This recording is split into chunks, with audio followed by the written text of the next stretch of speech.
and I'm sure they're thinking, oh, now it says it's being recorded. Yeah. I'm not going to leave the meeting. No, I'm going to continue. Right.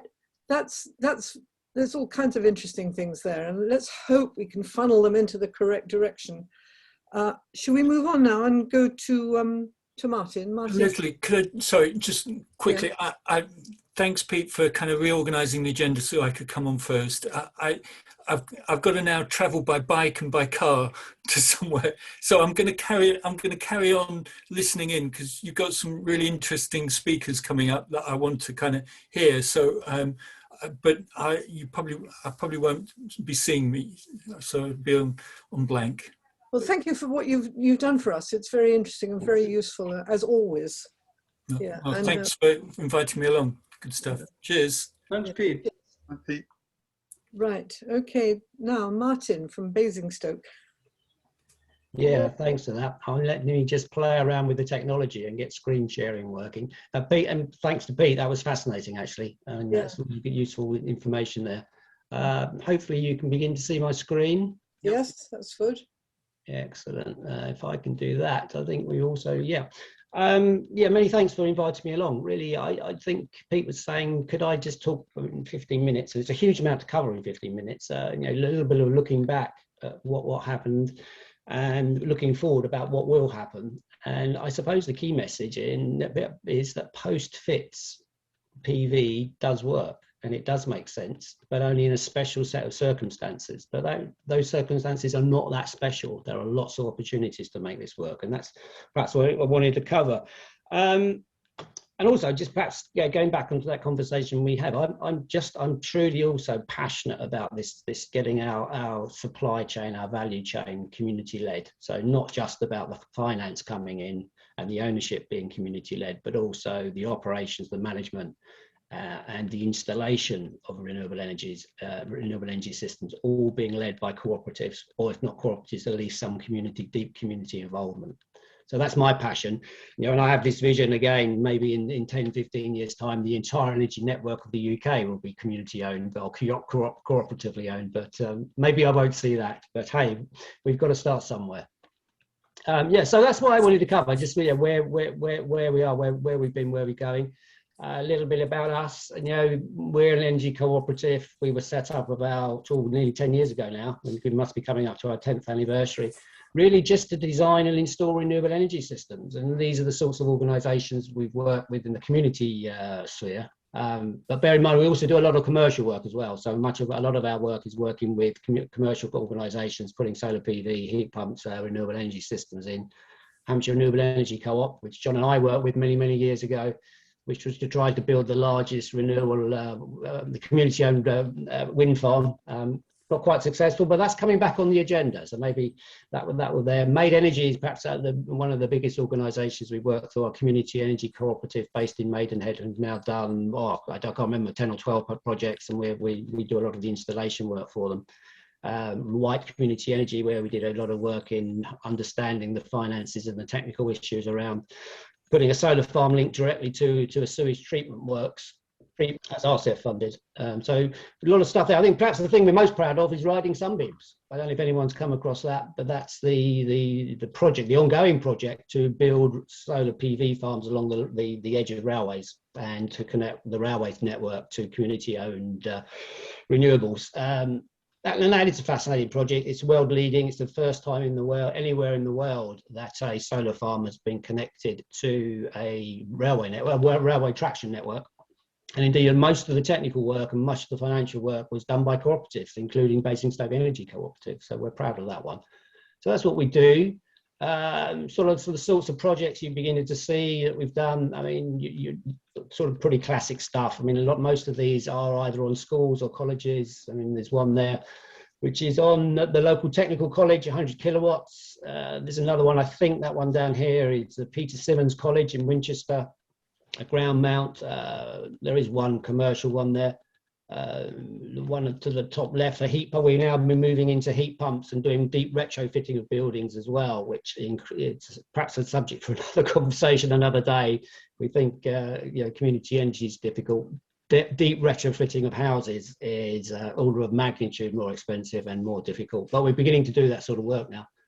The one in the middle is the solar farm down in Aldershot, which was the very first connection of a solar farm to a railway connection network. And indeed, in the top picture there, that train is being partially powered by solar panels, which is amazing to think that was done all through cooperatives. The sorts of things we've done with Made Energy, and just sort of get a feel for the sorts of work that we do.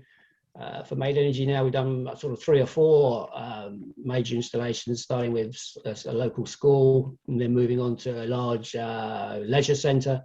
And we've just completed a 103 kilowatt install at Berwick Leisure Centre, which is a new build swimming pool and leisure complex. And you can see sort of some of the complexity involved, making it look easy there, but getting those sorts of things onto roofs, it's a complex process. But I think the important point is that this is all done by cooperatives all the way through. The money was raised by a cooperative. It was in partnership with the local council. The installation, the design and installation was done by a cooperative. The operation and management will be done by a cooperative. And that's, I think, part of that vision. So it can be done, and it still is being done. Indeed, this was just in February this year, this particular project was done, and it was 103 kilowatts. So moving on to the future then. So what is it that we should be looking for as community energy companies or organisations? And apologies if I'm teaching people to suck eggs here. It's difficult to know exactly where to pitch this. I'm happy to take more detailed questions later on. But I mean, for the key factors are clearly, no surprises, is what's the installation cost? These are the things that make it, they're going to make a good post-fits installation. What is the yield? How many kilowatt hours per year annum are we going to get from the money that we've spent? One of the critical factors is the amount of on-site usage, which I'm sure a lot of you now know, is how much of the energy that's being generated is actually either sold or given to the organisation that sits under the roof. Now, going back to the Braywick example, for instance, the energy consumption there was such a large amount that I think the figures came out to be like 98% of all the energy generated from the 103 kilowatts on the roof would be used on-site in the leisure centre. And that is fundamental to the economics of post-fit. It has to be a lot of the excuse me, a lot of the energy sold to the tenant underneath the roof. Purely on financial terms, where for a power purchase agreement you might be getting 6 to 8p per kilowatt hour, 60 to 80 pounds per megawatt hour for on-site usage, as opposed to £40 per megawatt hour, £50 per megawatt hour for exported electricity. So you can begin to really see that those are the key factors. And I don't know why it says 3 there. There should be 4. And the install cost, mainly driven by access cost. How easy it is to get on the roof? What type of roof? Putting a solar panel system on a trapezoidal sheet metal roof that's brand new, put out at the same time as the roof is being installed, is far cheaper than having to put in a system on a tiled roof that's 20 or 30 years old. So the type of roof is very important. What's underneath the roof is very important. The age of the roof and how can we get on there. Yield, broadly, how much can you produce? And a lot of that is down to the design and the design of the system. So making sure that there's effort put into designing the system properly is absolutely critical. Clearly, things like orientation, which way you're facing, is critical. The pitch is an influencing factor, but I'll come on to that later. The pitch is not quite as important as many people think. East-west facing roofs can be nearly as good as south-facing roofs. And the difference in the yield between an east-west and a south-facing roof is not as great as it could, some people think, particularly if it's a relatively flat roof. And again, we'll talk about that a little bit in one of the projects I'm just about to talk about. The other critical thing is matching on-site use by matching the yield from the solar PV to the actual consumption pattern within the building itself. And that may mean putting some more panels on the east, more panels on the west, some to the south, depending on the particular pattern of usage within the building. But the point there really is to maximize the amount of electricity that's generated that is being used on site. And then, of course, yeah, the PPA itself, the power purchase agreement, which is absolutely critical with in making these things work. Clearly, the longer they are, the better. There's always that off-taker risk. You know, a 5-year PPA is good, but a 20-year PPA is so much better because of that risk of not being able to sell the electricity in the future. And also working with other cooperative groups or quasi-cooperative groups. Working with local councils is clearly perhaps a little bit better than working with a hard-nosed commercial operation. But again, it's worth taking those factors into account. So very briefly, those are the sorts of things we need to be starting to look at if we're looking at post-fits installs. Here's an example, I think. Well, here's an example. This is a real example, one we're working on at the moment. This is a very large organic farm, so effectively a food processing plant in Hampshire. These are the sorts of opportunities that are there. This will be post-fits. It still makes a really good return. This particular one is 300 kilowatts. It's an organic farm. It consumes about 1.5 gigawatt hours a year. So it's a big 24/7 operation, as you can see from that daily pattern there, which looks at power consumption by half hourly, average power consumption over the day. It's pretty flat. This is 24 hours a day, 7 days a week, processing huge amounts of food. The roofs, as you can see there, it's trapezoidal, so it's sheet metal. They're relatively new roofs. They're relatively easy to get onto, relatively easy to make safe, which is always an incredibly important factor in the costs of these installs. And as you can see, there's a mixture of roofs, east, west, and south. Indeed, one of them is actually has a northerly aspect. As you can see on that second picture, the relative yields are not that vastly different. You know, the south-facing roof gets an 88% relative yield compared to what the absolute maximum would be, a 37-degree pitched roof. But even the northeast-facing roof, or the roof with a northerly component, is only sort of 5 or 6% lower yield. Still, you know, it's a lower yield, but it's not as much as perhaps you might think. So putting it on a roof with a slight north or east aspect is no problem at all. And then, as you can see, for the one that actually sort of faced to the west, hardly any difference in the yields between that and the south-facing roofs. Because it's flat, it means that those roofs, which maybe historically may have been rejected, are actually very good roofs for putting solar panels on. In this particular example, I think we were looking at something like 700 panels on that particular roof. Just looking at the finances of this, we've done a lot of work with lots of community energy groups in understanding not just the technology and the engineering issues, but the actual financial costs. Again, this is from this particular example. My apologies, get rid of that. Install cost. £170,000 for a 300 kilowatt roof. That just goes to show how installation costs have changed over the last 2 or 3 years. I mean, they've come down by factors of 60, 70%. Panel prices are almost unbelievably low at the moment. And I've just got a quote coming in this morning for panels at 24 euro cents per watt, which is probably half what it was 2 years ago. There's sort of the yields there, and the average yield across that roof, 912 kilowatt hours per kilowatt peak.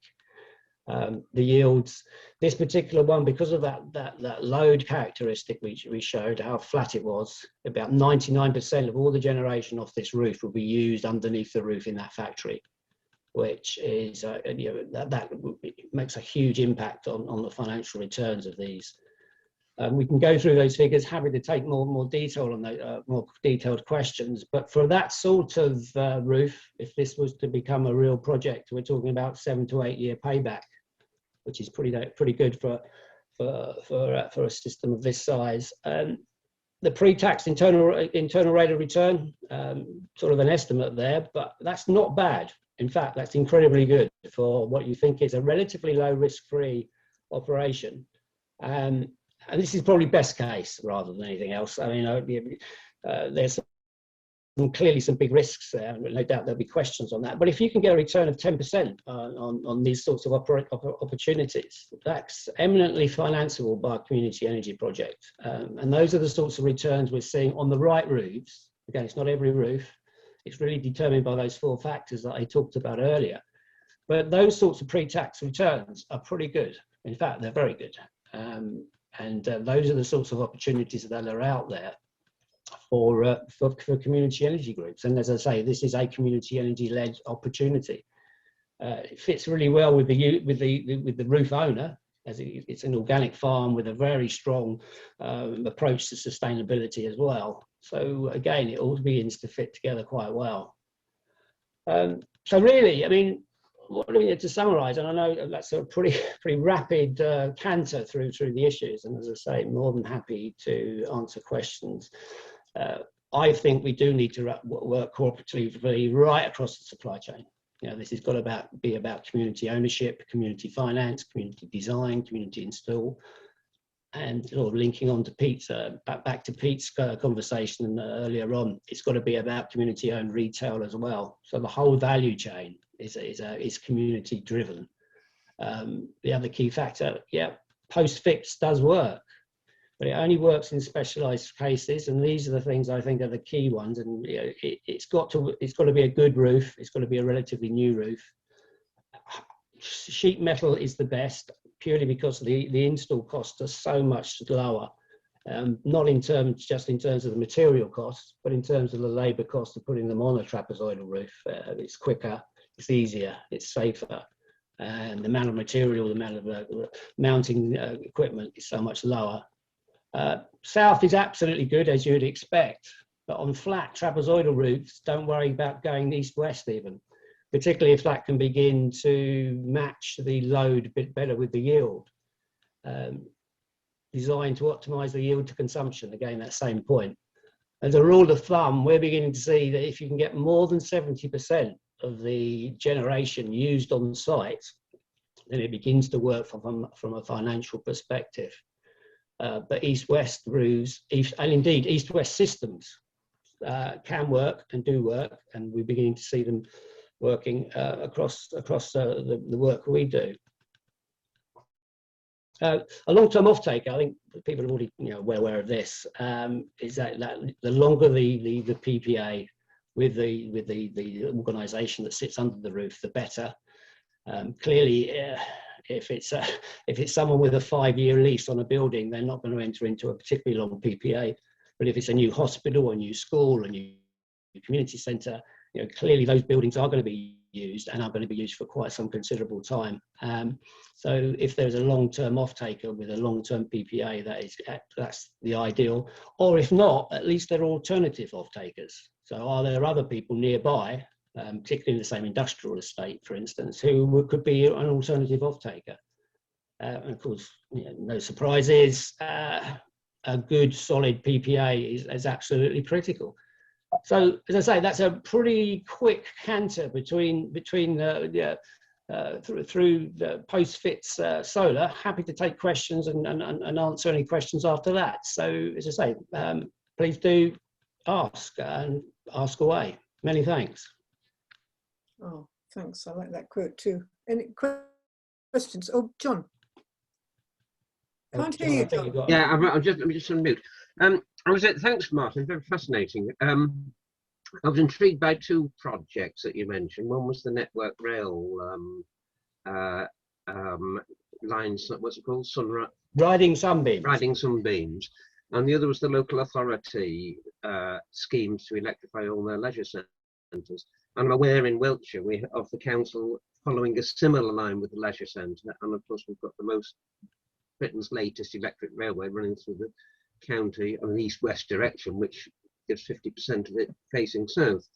My question is, how did you manage to persuade both Network Rail and Hampshire Council, as in your case, to engage with the community sector rather than do it themselves and stick it on their own balance sheet?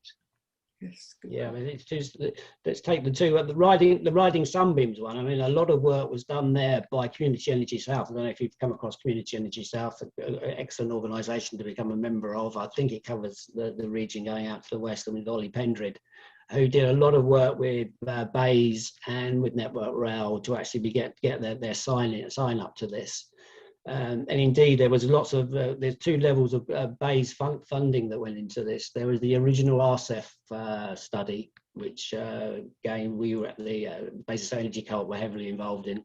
That looked at the technical feasibility of this. So there was a huge amount of work with Network Rail, actually, with their electrical engineers in particular, working out how you actually connect the two together. I remember the first conversations we had were, surely all you need is some big crocodile clips and just clip it on and it should be easy, tongue in cheek. But actually the technology of making this work is actually quite complex, particularly with Network Rail's. I mean, people might not be aware, but Network Rail actually has its own network, its own distribution network, its own 33 kilovolt distribution network that runs right the way around its network. That's an incredibly dirty network in the sense it's not like a public network. It works. It works at a different standards to the standard network. So there was a lot of work there. And to answer the question, this took a lot of groundwork. We're talking to Network Rail at quite senior levels in the end, because we needed to get that buy-in at senior levels so that this would work. So it's and indeed I would say that the commercial negotiations with Network Rail have not yet concluded. So we've got to the level where we've got the very first pilot system is in place in Aldershot. It's only incredibly tiny. It's only 30 kilowatts, but it's enough to give Network Rail's engineers some comfort that this thing works and won't blow up the railways, because clearly their huge concern was around safety. Would this in some way interfere with their signalling systems? Would this in some way interfere with the integrity of their network? I think they got to the air stage now where that's fine. The next stage is a 2 megawatt system that is being installed down in East Sussex in Cuckmere, where again we were heavily involved in this system, and that's being funded partially by Network Rail and partially by the UK government as a sort of a test bed. And I think once we've got that in place, then I think the comfort factors within Network Rail will grow, and then we will be able to get to the stage where we can roll this out right the way across the UK. At the moment, all of the technology is on connecting to Network Rail's DC network. This is their 750 volt DC network, the third rail network as it's known, and you'll see that a lot of that in southeastern England. The big routes, the east-west route going down the Great Western route is actually an AC-based network, 25 kilovolts, but the work is just beginning on how to connect it into those networks as well. So there might be a great opportunity, perhaps not this year or next year, to start thinking about community ownership of solar panels along the Great Western route from London to Bristol. That'd be brilliant. And John, as you said, a lot of the embankments there are south-facing at a decent angle. So there's a great opportunity there. The other one actually wasn't Hampshire County Council, it was Maidenhead Council, or to give its official title, the War Borough of Windsor and Maidenhead. So again, a lot of that work, and it would be great to talk actually to Made Energy. Made Energy did most of the work in persuading the local council that putting solar panels on the roof of their new leisure centre would be a good idea. Again, that's the local community energy group talking to the local council, which is exactly as it should be. I mean, the voters are the same group of people. So a lot of the work there was really just the community energy group talking to the local council and to the local councillors, and finding sponsors within the local council who wanted to push the project forward. So a rather long answer, but fundamentally it's about community energy groups talking to local councils. Hey Martin, could you just exit screen sharing so we can see everyone's picture? Yeah, okay, now that's interesting. I wonder how I do that. It should be a button down towards the bottom somewhere.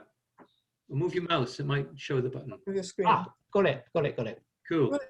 Now we can see each other. Thanks. My apologies. You've been joined by Tony, haven't you? Didn't you No, say that's that? Tony was around. Tony's there, yeah. And I think Seth Sarah's joined as well by the looks of things. Yeah. Hi, I'm in listening mode. I'm from a council, so yeah, Bath and North East Somerset Council. Well, very glad to have a council representative here. We've had meetings before in Bath City Council buildings. Yes, I remember well, yes. Yeah, and it's very important, clearly that's emerged, that we build up a good relationship with our local councils. Yeah. Trying. Yes, Yeah, sorry, can I come back to that question? Now we've got Sarah with us. Do you have anything to add on how community energy groups might persuade the larger local councils to give the community energy groups a slice of their solar roofs programme?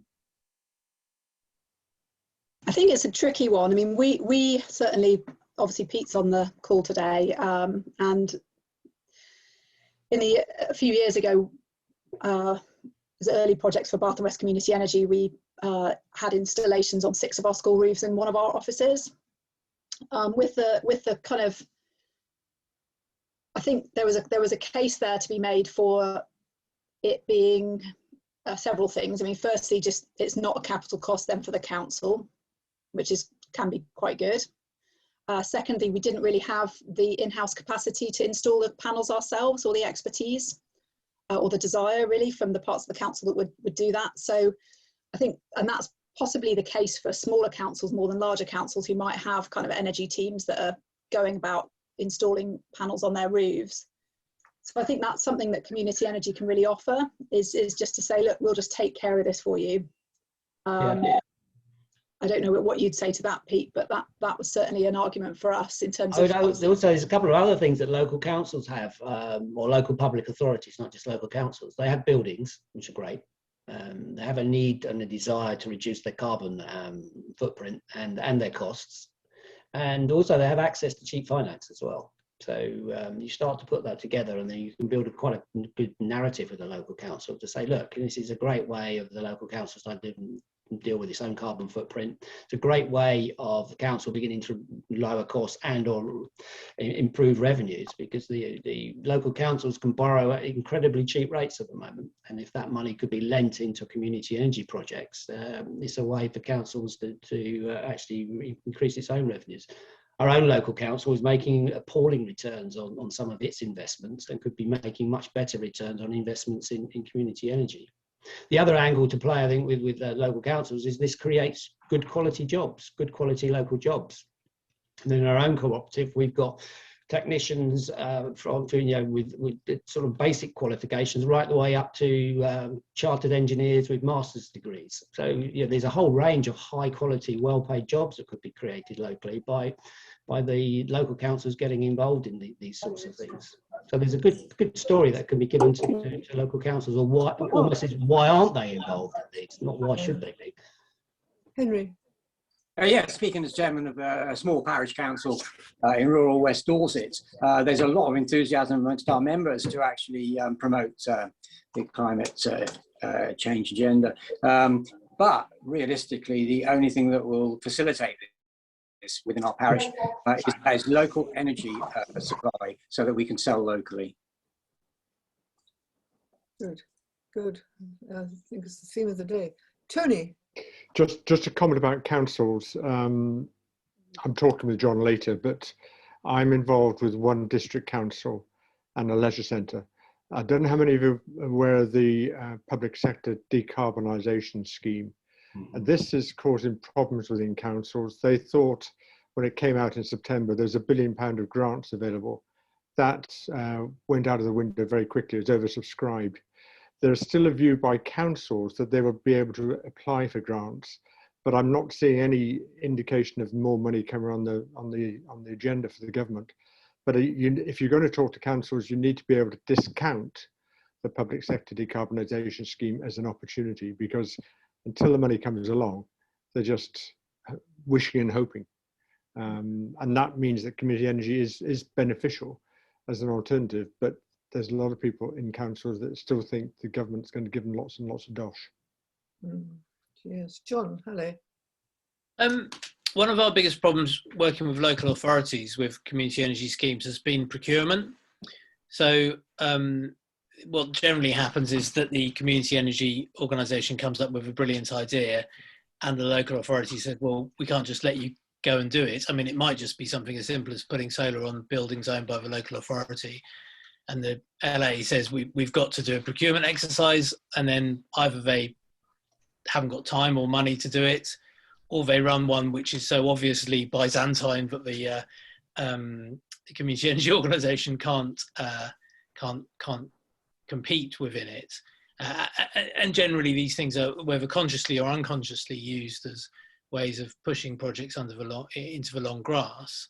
And we see that in a lot of, I mean, not maybe so much in places like, you know, Bath, places of high social capital and strong ecological concern, but like everywhere else in the UK, where neither of those things really obtain.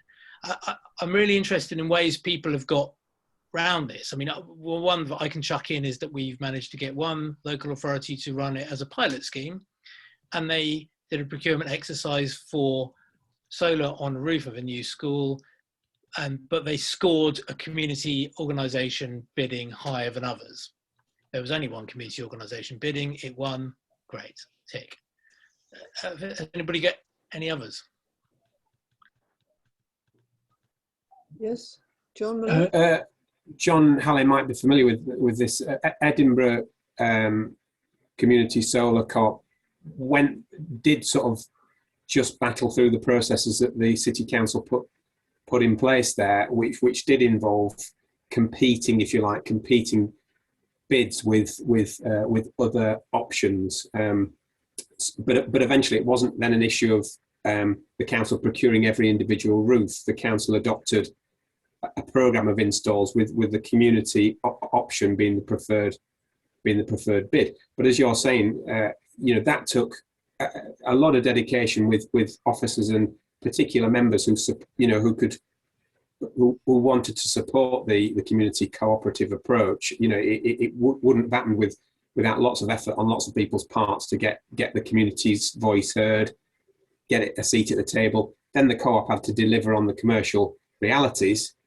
So it was a tall order, but you know, the co-op with Energy for All support and Friends of the Earth Scotland support kind of got through that process. In Reading, it was where, which we'll talk about shortly, was much less onerous. You know, I came into that a little bit late, but Reading had already done a number of their own roofs internally. We, Reading Community Energy Society, were offered, I'm saying that because that's how it appeared, a number of other buildings that they might be considering, but they perhaps they didn't have the capital, they didn't have the resource, and the Community Energy Society picked up some buildings from the council there as part of a wider portfolio of other buildings they were doing. Yeah, I think the other thing to be slightly wary of is what role are we asking local councils to play in this? Are they the project sponsor? Are they a financier? Are they the owner? Or are they just the people that are buying into the PPA or the roof lease? So they have many different roles to play. And so I think it's really to understand which particular role a particular local council is playing. It could be just the provider of debt finance to the community energy project, for instance, and just paying a pure sort of almost investor-like role. Or it could be the owner of the building and therefore providing the roof lease. Or it could be the owner of the building and the purchaser of the electricity and therefore buying the PPA.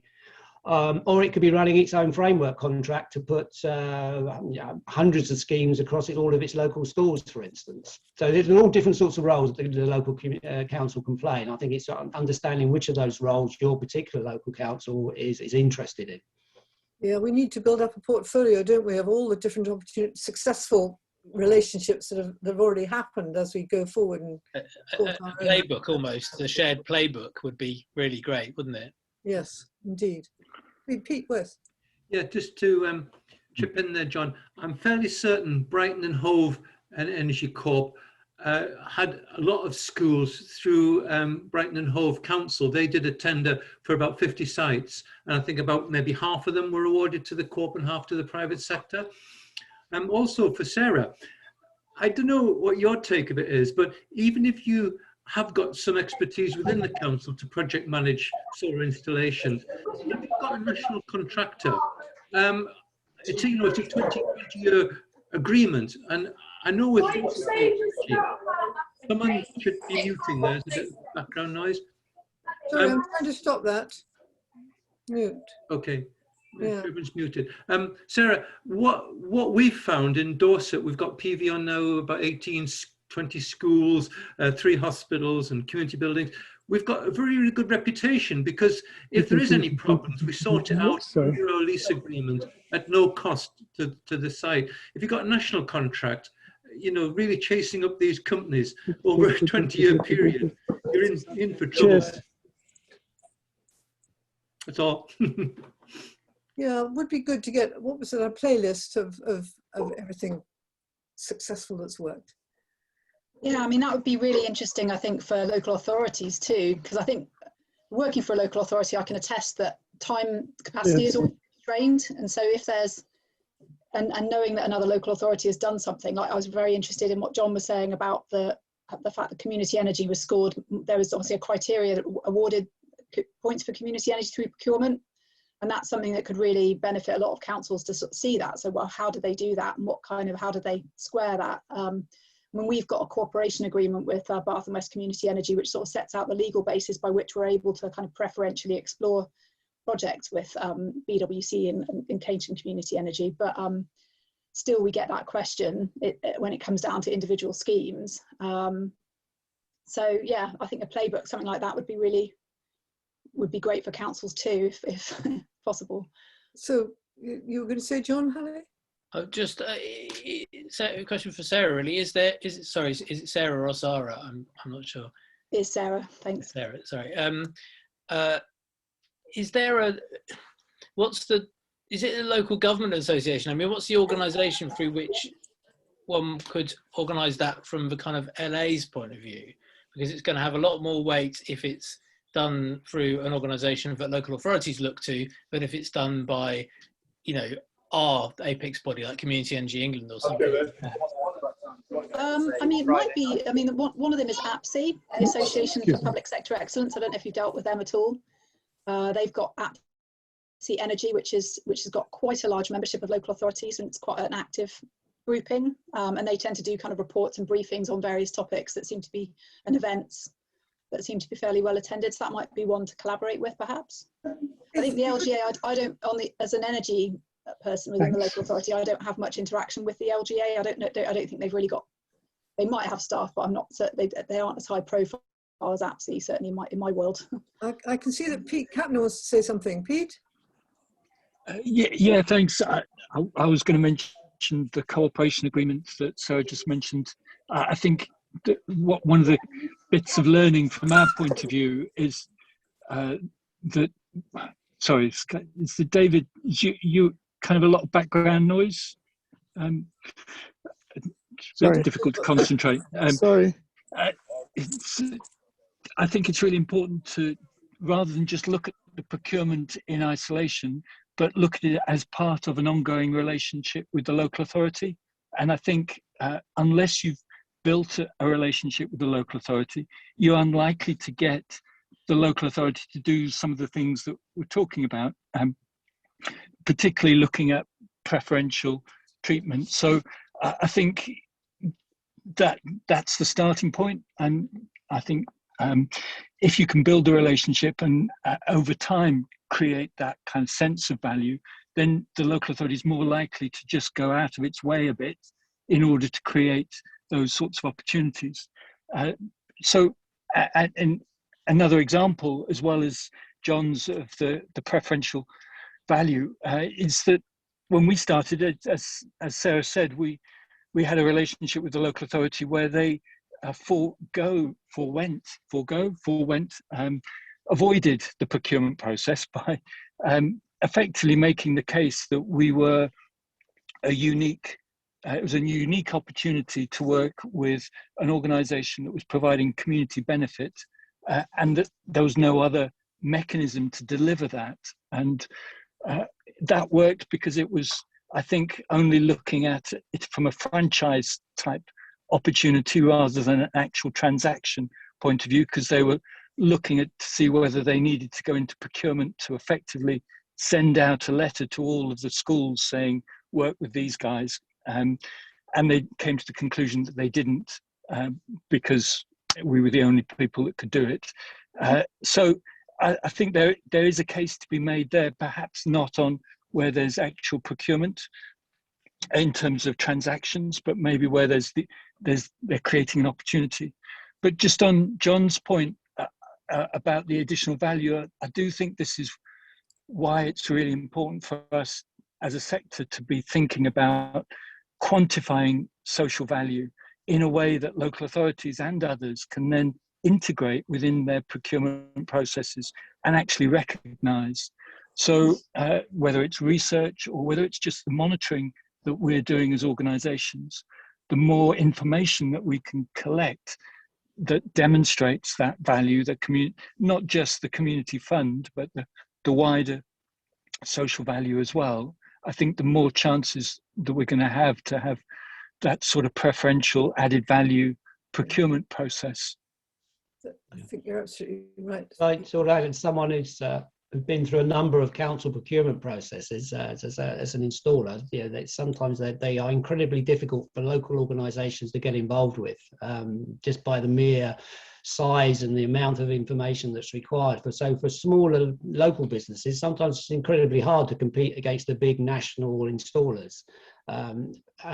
But we know when we do compete, we offer excellent value. Because we have to have a different view of profit margins for one of anything else. So it's the opportunities there. And I think the other thing to bear in mind, again, going back to this role of local councils, they don't have to be the procurer. In the example I was giving in Braywick, which was the leisure centre, now although that was owned by the local council and the PPA would have been with the local council, all of the procurement was done by the local energy cooperative, Made Energy. And so they ran the procurement process. They went out to tender. We and others tendered against that.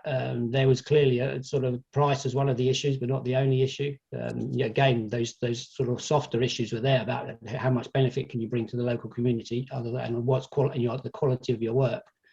So again, it's just differentiating between those roles. What is the role the council is playing in it? And one thing I have found is that a lot of councils seem to have a very distorted view of prices.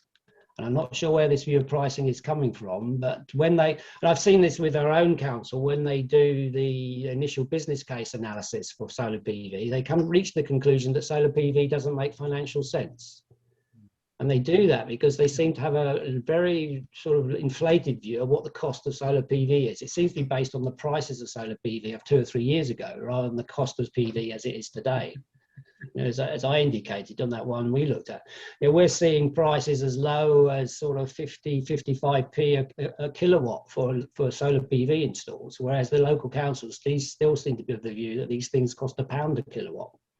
I'm not sure where that's coming from, other than from very long-term historical framework contracts that were put in place 1 or 2 or 3 years ago. And I think that process needs to be unwound within local councils as well. Look at the latest pricing, not a pricing you're getting from framework contracts that were signed many years ago. Right, thank you. Pete, I think we need to move on a bit. Pete, have you, what? Well, just a nice creative suggestion from Sarah that she could contact APSI, and John Halley has suggested, which I think is a really good idea. Perhaps the next Community Energy Network meeting could be to invite APSI and several other members with experience of local authorities, and continue the theme from Bath, actually, this idea of collaboration between local authorities.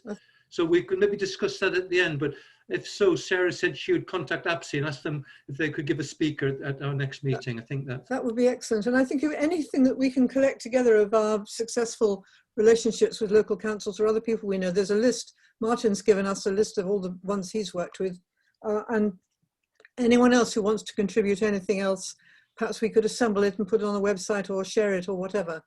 Martin, thank you for your presentation. And for all the work you've done, and we'll all do a lot more work in the same direction. Can I just clarify what I'm able to do there? I mean, what I can, because unfortunately I don't have a massive amount of time to kind of be the coordinating point between the two organisations, but if I could let me know who's best to include, perhaps in an email. I could just, Phil Brennan from APSI, I'll just say, been talking with you guys, thinking the community energy would be a good thing to do a focus on. and link you, and then you can organise it from there if that's okay. Thanks very much. Yeah, Leslie, I'm quite happy to just let me lead on say, that. going to say thank you to you and Pete for inviting me. And please feel free to share my slides. And anyone got any questions, give me a call, send me an email. Yeah, we've got to do this cooperatively. That's the way it's going to work. Many Thank thanks, you. guys. We will share your slides, and also I hope we can include Pete Kapner's slides too. Yeah, we can have Pete's slides. Okay, we're supposed to have had a 5-minute tea break half an hour ago, but I think we'll skip that, shall we, and carry on. John Malone, do you want to tell us more about what Energy for All's been doing? Yes, and as it's traditional, I'll just go and faff with the technology to get the slides sorted. And Tony, while I do that, Tony, do you want to, as you joined a little bit late, do you want to introduce yourself? Yeah, sure. Tony Hoskins, I'm chair of Reading Community Energy Society. I'm also chair of the Henley Town Council's Climate Emergency Working Group. And within that, I'm chair of the Chiltern Hills Community Energy. So I'll be talking really about how Reading and Chiltern Hills have got together. And I moved from Reading 5 years ago to live in Henley, so I had an interest in both camps, if you like. And with that, John is screen sharing. I'll pass you over to him. John? Is that working for everyone? Yeah, lovely. Perfect. Thank you. Thanks. Yeah, so thanks, to Pete and Leslie for organising, and thanks to Pete Kapner and Martin for their input earlier, which was really interesting. Mike Smythe sends his apologies. Our chair at Energy for All was hoping to be here to speak today, but couldn't make it. He's on holiday this week. So I'm here to talk a little bit about Energy for All, which some of you will be familiar with, a little bit about some post-fit school energy sites that we've been installing. And then, as Tony said, he will speak a little bit about a collaboration between Reading and one of the local groups there. So just to give you possibly some background you're familiar with, Energy for All, we're based in Cumbria. I'm down in Bath. We support, we're a cooperative and support 30 independent community energy co-ops across the UK. And the purpose of that cooperative activity is to deliver a shared mission of reducing, increasing low carbon generation in the UK, but doing it in a way that involves individuals, gives people control, brings people together to realise their low carbon energy ambitions. And Energy for All sits at the middle of that cooperative of co-ops to provide shared resources, to provide operational and administrative support, to provide development expertise, and to deliver future community energy through a shared development team. I'm part of that development team at Energy for All. And to try and represent those groups, to try and provide a voice to represent those cooperatives. We've found, and we think that working together in that way gives those independent co-ops greater impact, gives them a higher chance of success, and gives them a greater likelihood of growing and expanding their activity. So we've got 23 staff, about 21 full-time equivalent, and we were set up by Bay Wind Energy Co-op, so we're driven by the mission we were given. And I think for all of us, Energy for All, it's not just about the energy. The energy and the low carbon energy is obviously central, but it's about trying to do business in a different way. Martin, as mentioned that earlier, cooperatives do business differently, putting people and communities first. And I think, in all we do, we try and deliver on that belief. So it's about a broader impact than the energy that we generate. Pete's also mentioned, what are those social impacts? What are the community impacts that we perhaps need to be better at articulating and measuring? We have a spread of projects across the UK. Quite a lot of activity in Scotland, particularly over the past few years, as it's become much harder in England to deliver new wind projects, and the support in England has been much less than the sort of more open mind that they've got in Scotland towards community energy. Our focus on England has become solar roofs, which we'll come on to. And I mentioned there 200 or 300 volunteers are supporting the activity of these co-ops. So every co-op has its board of directors who are volunteers who look after the interests of the members and work with Energy for All to ensure that the mission is delivered. And we're very reliant. The impact we can have as a group of co-ops isn't just about Energy for All. It's about all those people stepping forward to take on responsibility to help manage those co-ops. They're extremely important to what we're trying to achieve.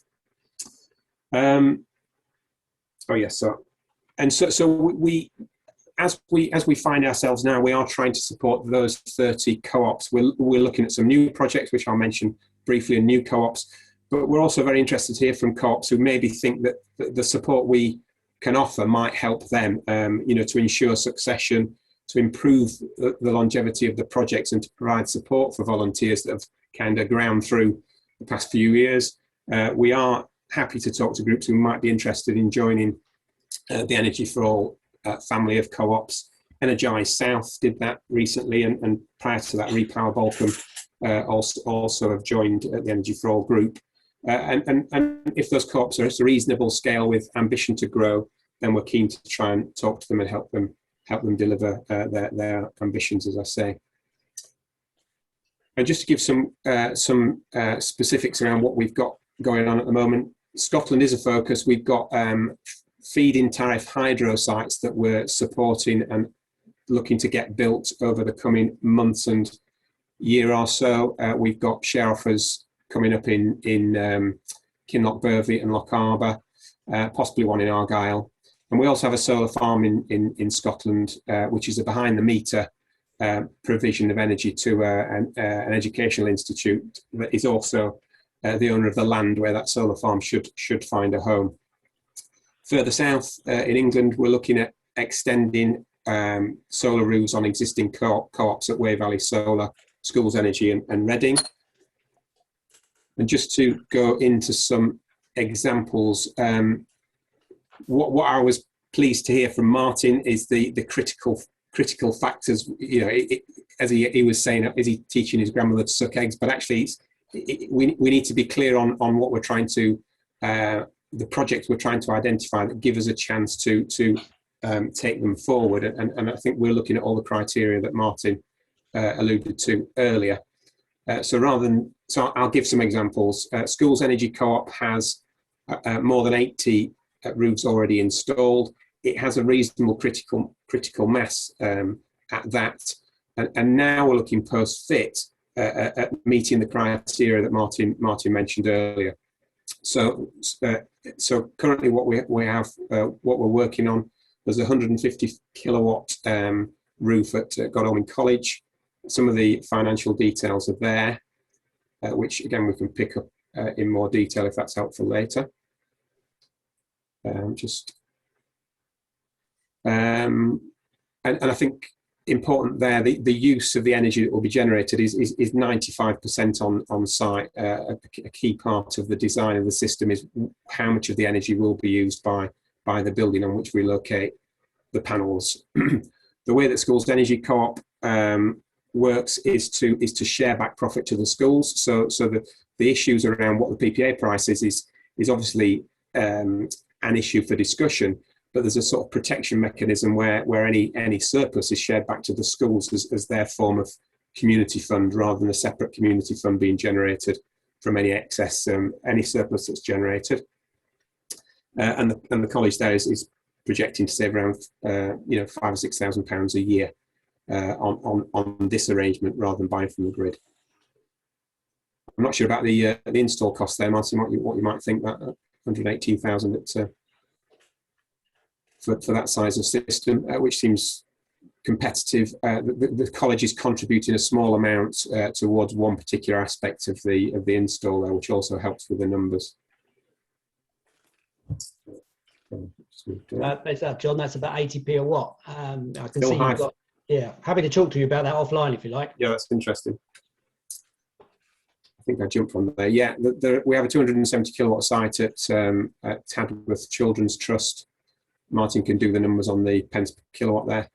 But that's 100%. It's a big system, but 100% of the energy is being used on site. And as mentioned, the savings there to the school and the profit share will be in place. We just, Zach, who's on the call, I think he's still on the call, was at West Acton Primary with Sadiq Khan yesterday and other dignitaries as they were just acknowledging the use of the GLA's London Community Energy Fund. You'll see there the site consumption's only 65% there. The system has been oversized to produce more green energy because of, and that's been made possible by a grant from the London Community Energy Fund. So I think Sadiq Khan and co were looking at projects that have been supported by that fund. So we had a visit yesterday from them, which was very welcome. That is to be installed. I think that's as you can see, they're on site now. Hence the visit, because it was a project that's being installed at this current moment. Just to move on to supporting local groups, Schools Energy Co-op worked closely with Salisbury Community Energy over the past few years, culminating in the installation on the cloisters at Salisbury Cathedral. Salisbury Community Energy had worked hard to bring together a number of roofs that they wanted to see installed, and in the end chose to work with Schools Energy Co-op as an established body, so that some of the costs of setup, of administration and of running a share offer were already taken care of by Schools Energy Co-op, rather than trying to bear that cost and that work on their own. So this is an example of a partnership that's led to a share offer for, essentially badged as Salisbury Community Energy, but backed by Schools Energy Co-op. The sites that Salisbury Community Energy brought forward are owned by Schools Energy Co-op, but Salisbury Community Energy provide the local presence for those projects. And a memorandum of understanding was produced by between Schools Energy and Salisbury Community Energy, and that's become quite a useful tool for us to look to support.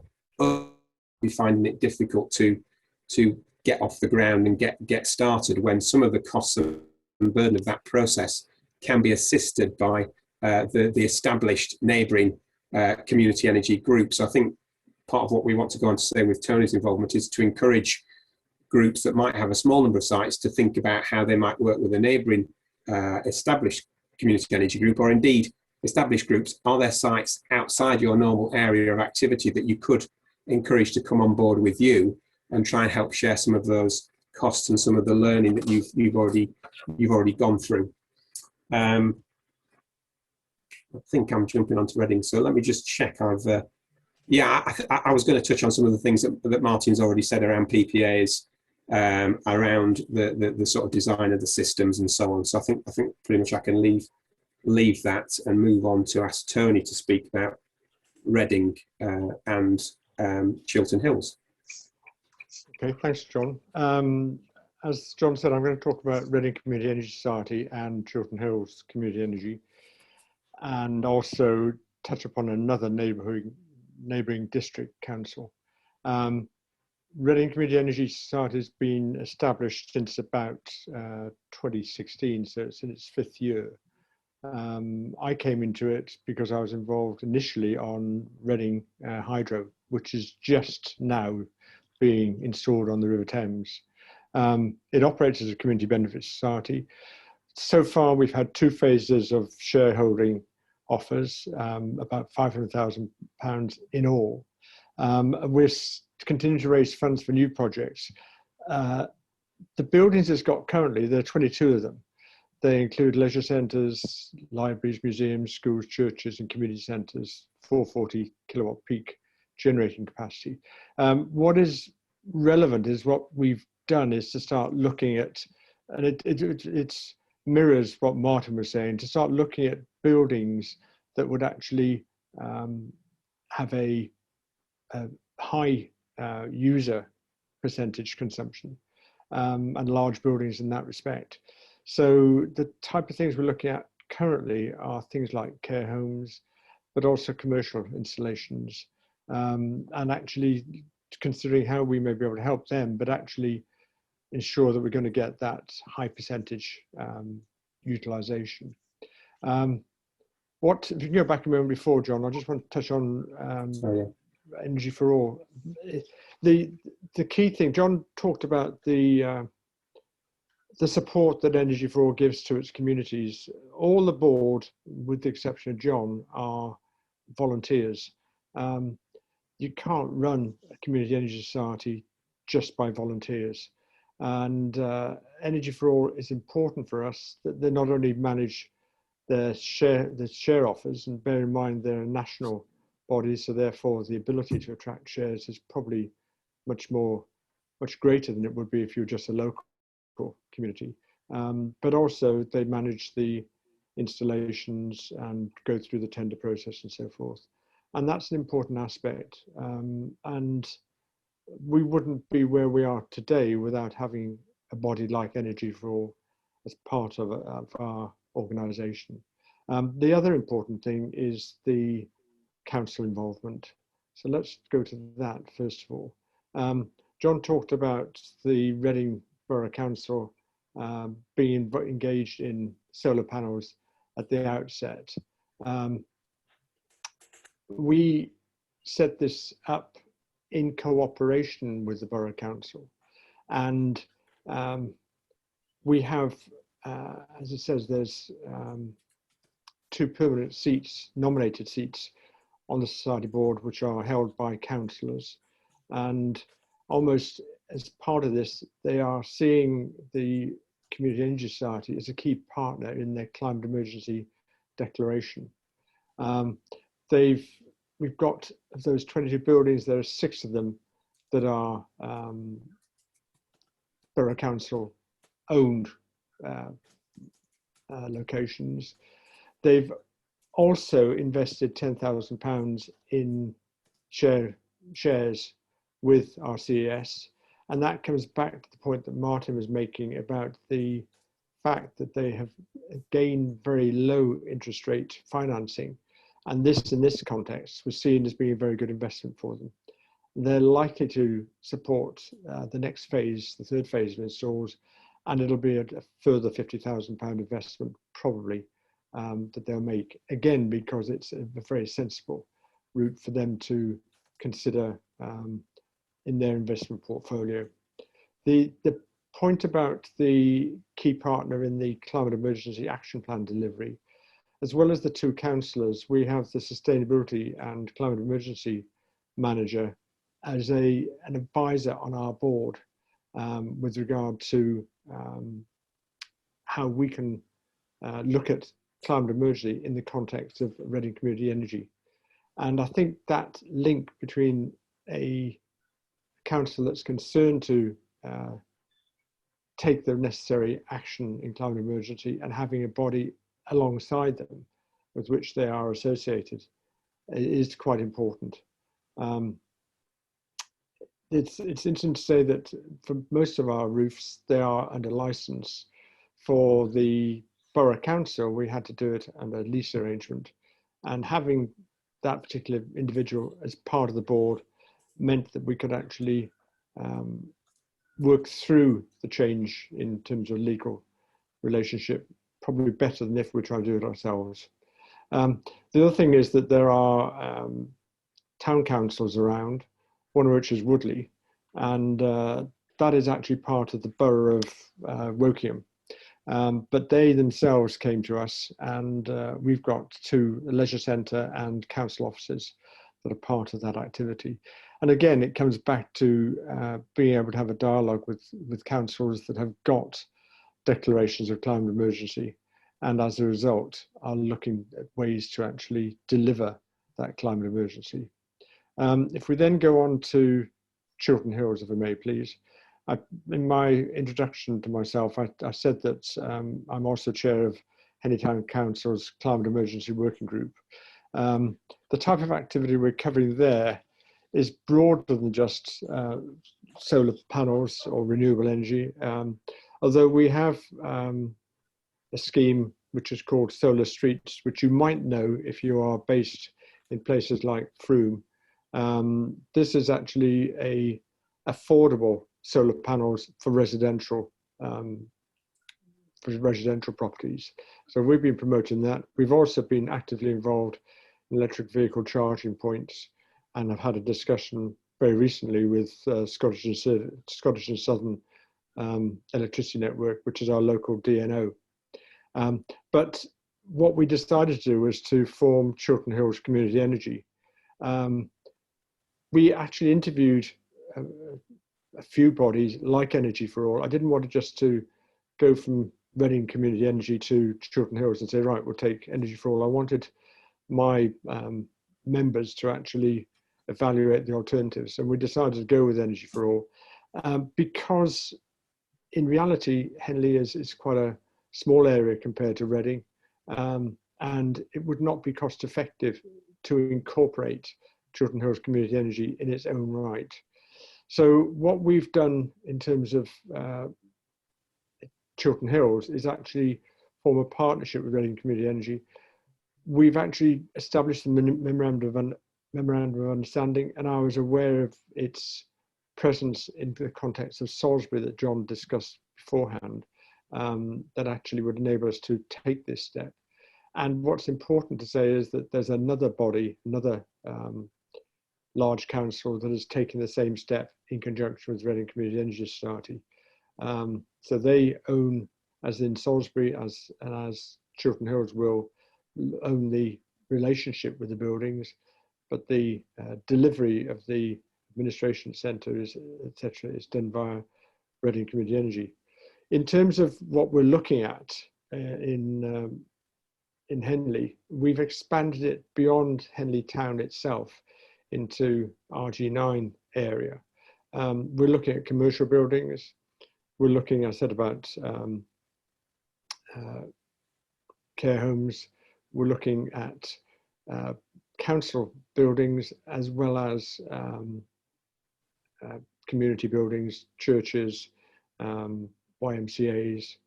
We're also looking at a public sector building, which is quite large, and we're having to deal directly there with the ministry that's involved with that building. I'll touch upon that in a moment.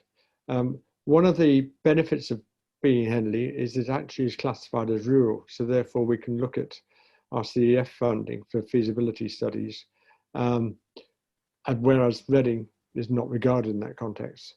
So we're going to look at things like water source heat pumps, but also look at hydro schemes on the two locks that are near Henley for that purpose. One of the disadvantages we have in Henley is that we're part of an area of outstanding natural beauty. And that does cause a bit of a challenge where you've got some buildings in rural areas. But we are approaching that in a discussion with the Conservation Board directly to find out what we can do, or rather where we might be able to approach it. But the key thing is having that partnership to be able to say, look, we're not just a group of bods in Henley who've got a great idea, but no delivery. We can actually say we're actually able to deliver it through our partnership with Reading Community Energy.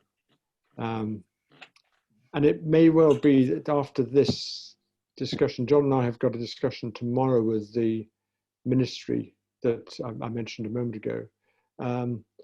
They would have potential sites around the country and certainly within Wessex area. I'll leave John to decide whether he communicates some of the opportunities after we've had the discussion. The reason for the discussion is because the Treasury, following the PPI, private-public partnership initiative, wanted to limit the term of contract to 5 years. They've now moved off it after discussions led by KPMG. And our discussion tomorrow is to find out whether we can, as a community energy body, work effectively with government-owned properties. And as I said, we'll come back to you on that if it works out. I think I've probably covered as much as You may have wanted, John, a bit more, but I think that's really helpful, Tony. Thank you. Yeah, yeah. Thank you. There may be questions, but just to close, I think Pete West, asked me to say about developing local energy groups, and I think that's one particular view of it, encouraging groups who are starting out to look to establish groups and vice versa. I think John Halley's on the call. Share Energy and the Big Solar Co-op is another way of trying to get more projects off the ground without necessarily feeling the heavy lifting of trying to get the admin set up and so on. So there are different ways that groups can get started. And I think we're also finding that the fact of having established groups, it's from there that we try and build out and build more renewables and have greater impact. So that's how I wanted to finish, really, just with that encouragement. Thanks very much, John, and thank you to Tony for telling us about your experiences. We're glad you're supporting Wessex Community Energy. We've had you've always been at our meetings, and we've valued your contribution, and we've also had contributions from people like who is it, John, that we have Communities for Renewables, and various different organizations willing to support all the local initiatives. So we've heard today of a huge amount of energy that's going into expanding the community energy sector. Does anybody have any particular questions they want to put to John or to Tony? Yes, Pete. Pete, you had your hand up. Did I? Oh, sorry. Pete West. Yeah, very quick one for John. You mentioned 150 kilowatts cost 118,000 to install. Was that the third-party installation cost, or did that include your own development costs, the share offer costs, and things like that? That was the total installed cost. Is Zach still on? Zach will shout if I'm wrong there, but that includes our project management cost in there as well. Hi, I think so. Yeah, it was all in those figures. That's very good. Very good. Right. Any other questions? Yeah. Who was that? That's Henry. Henry. John, what's the basis of charging for these sort of administrative functions? So presumably you actually do the invoicing and possibly the accounts for your members. Sorry, I'm just trying to. It's funny. You want to look at who's just spoken, but I can't see who was that. I was just looking Henry down. Lovegrove. Henry Lovegrove. Oh, Henry. Sorry, Henry. Yeah, now I can look at you. I can see properly. Yes. So we would charge 1.5% of capital for that service, but I have to caveat that with we would struggle to do that for if the capital's very low. Obviously the percentage, we kind of have a minimum fee, is what I'm saying. Yeah. Which is well, our capital is about $1 million at the moment. Yeah. So okay. I was going to say £500,000 and upwards. We'd probably be okay to talk about an arrangement, and that's where we're at with Reading, as you saw earlier. Thank you. Good, thank you. Does anybody else have a question, particularly aimed for John? Well, I put a question in the chat.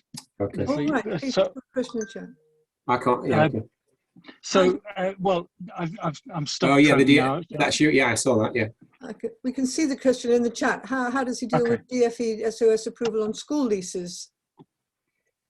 That is a headache and possibly an impact that will slow development down. So as I'm not the Schools Energy Co-op person, i.e. Mike's not here, I don't have a straight answer, but I know they're wrestling with that, and I can come back to you, Pete.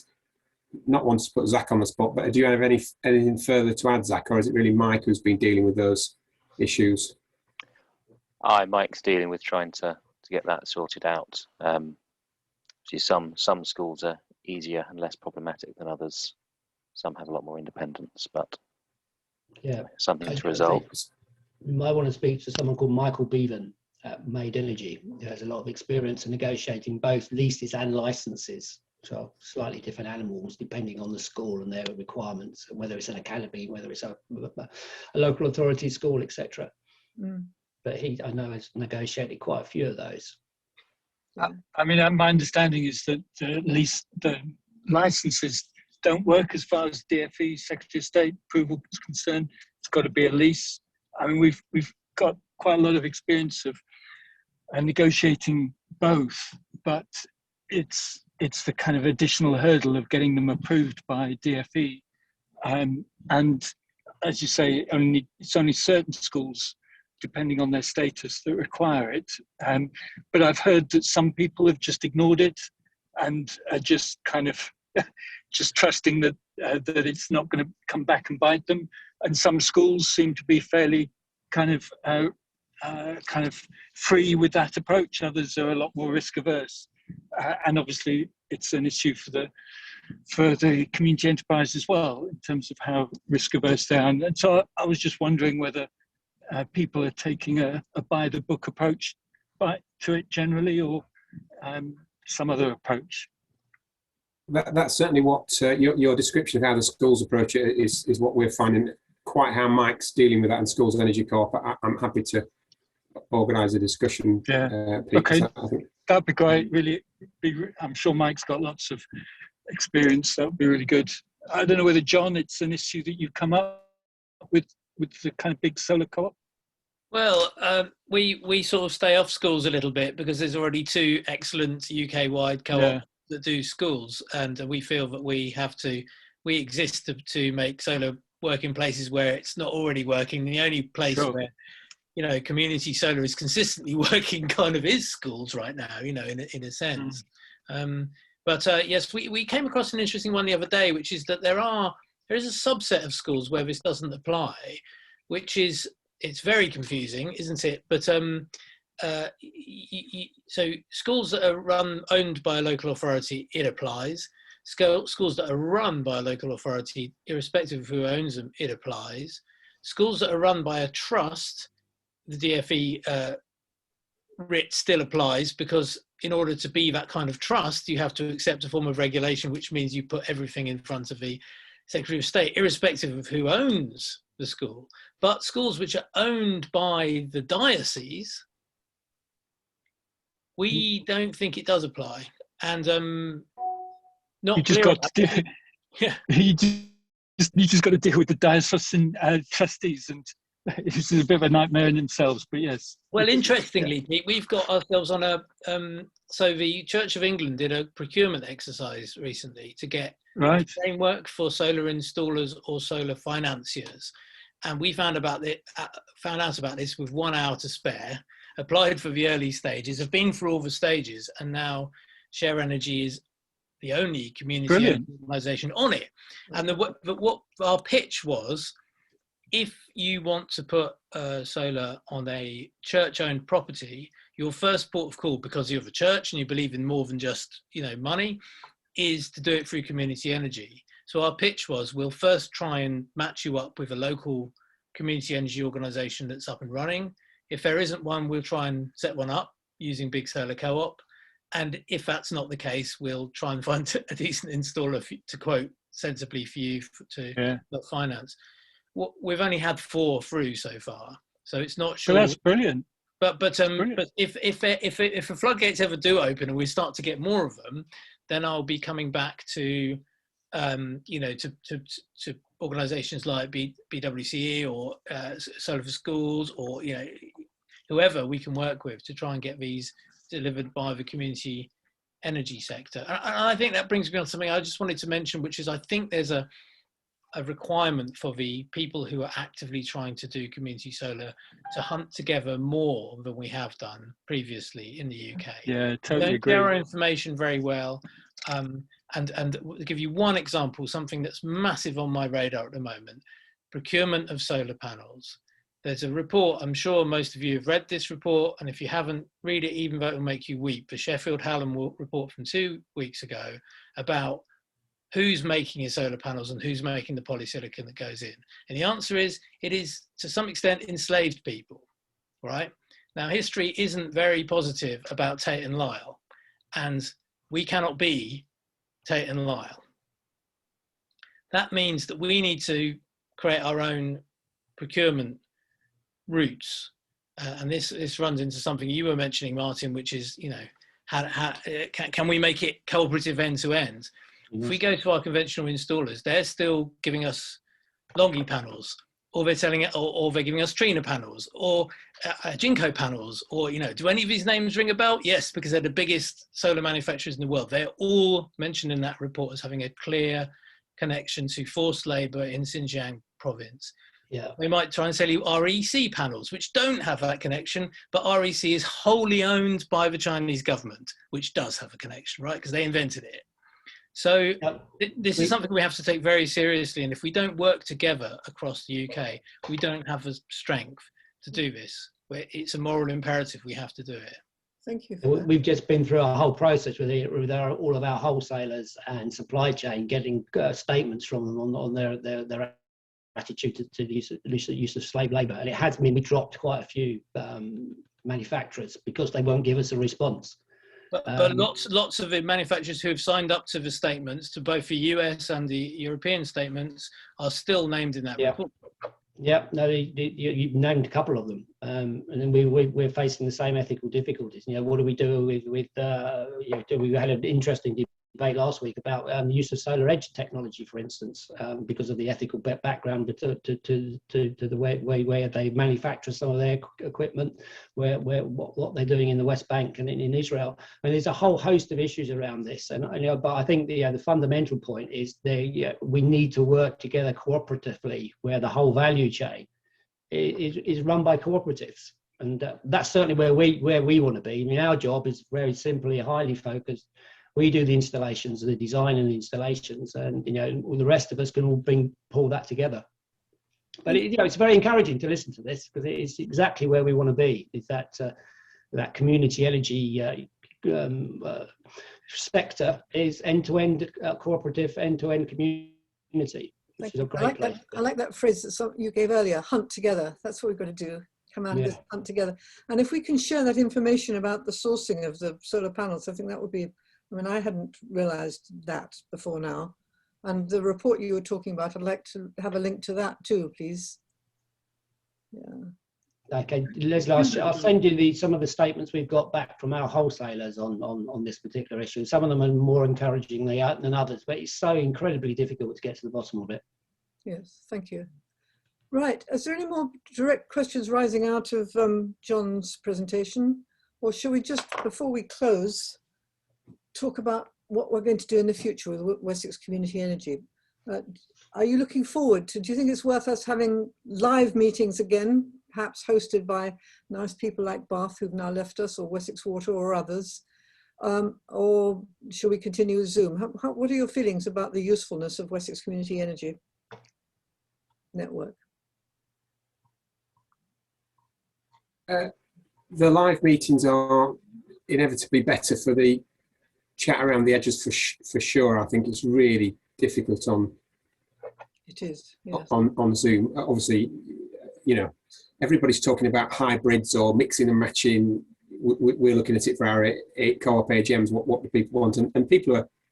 We've had good turnout on Zoom because people who live further away can get there.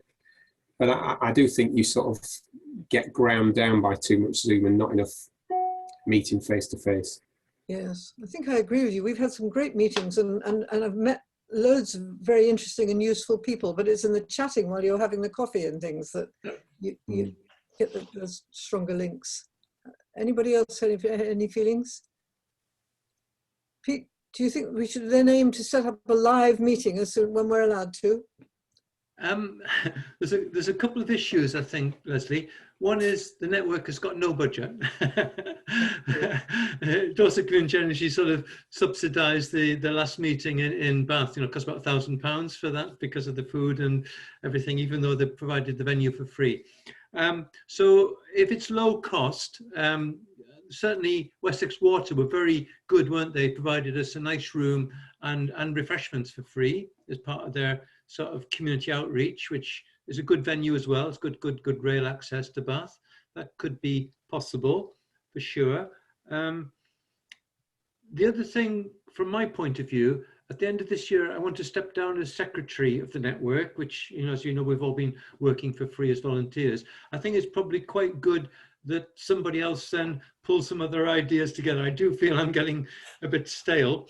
But no rush. I'm quite happy to keep involved for this year, but perhaps somebody might want to think about that. When I circulate the link to these presentations, or the recording, I'll mention that anyone who's thinking of like to get a bit more involved as secretary, or perhaps even a small group to manage the meetings, that might work a bit better.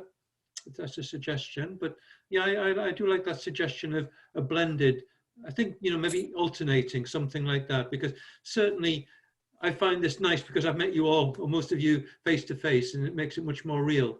And you get a bit of a feeling for the organization. That's my feeling. Yes. What were you going to say? That's Henry? Yeah, I mean, we at Dorset Community Energy, we provided the exchequer function for this group until now, and in fact, it worked out that we actually appropriated £200 from our community fund to pay off the outstanding balance, which is peanuts, so it wasn't a problem. I mean, one thing that it would be a possibility is to actually raise a subscription from partners in the group to finance our activities. And I'd like to know whether people think that's a viable possibility. The only thing there are is, enough of us here at the moment, are there, to say that? The costs are very low, though, aren't they? It's probably the admin of actually getting subscriptions would cost more than the actual cost of organising meetings, especially if half of them are Zoom. Even the Quaker Meeting House in Salisbury, it was only like £30 or £40, and then we provided refreshments for about another £100. It's pretty low budget. But yes, I think we can probably find grants. I mean, Wessex Water was certainly generous for giving us money, not just for having meetings there, but also for meetings elsewhere. And we might be able to source that small amount of money. Or perhaps donations from members, but not a formal subscription, like what Dorset Community Energy did. A couple £100 from a community benefit fund. This is, for the sector. Hmm. Yeah, because that actually makes it a lot more inclusive. We don't want to exclude anybody because they haven't paid subs, and I think that's much better, the better way to go, absolutely. And there are so many good ideas. We've heard so many of them today, of so many ways we can all progress and make community energy more useful, more relevant, and for everybody. And that's what this is all about. We're cross-fertilizing ideas and connections, and we should go on. Yes? Yes, you're going to say, David? Did you? Yeah, just without wishing to be disloyal to anybody, but I find Wessex Community Energy Network meetings more useful than Bristol Energy Network meetings in my hometown. So I really enjoy these meetings because of the content and the focus and the, so yeah, let's keep it on somehow or other. Good. Okay. Then John, Christmas? Yes, I agree with David. And we'll try and get the board to agree to subscribe or to donate as well. Yeah. Yes, donate. That would be great. That would be absolutely great. So we'll wrap up this meeting. Pete, thank you very much for